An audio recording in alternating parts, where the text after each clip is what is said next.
ஒரு மலை கிராமத்துல ஒருவனிடம் நிறைய ஆடுகள் இருந்தன. அந்த கிராமத்திலிருந்த ஒரு மனிதன் தினமும் ஒரு ஆட்டை கறிக்காக விற்று வாழ்ந்து வந்தான்.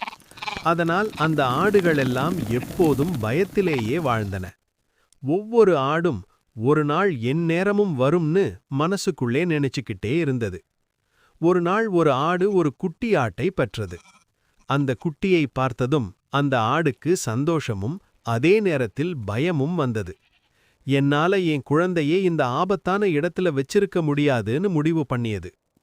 அந்த இரவு எல்லாரும் தூங்கும் நேரத்துல அந்த ஆடு தன் குட்டியை மலைக்கு அப்புறம் இருக்கும் பசுமையான காட்டில் விட்டுவிட்டு வந்தது.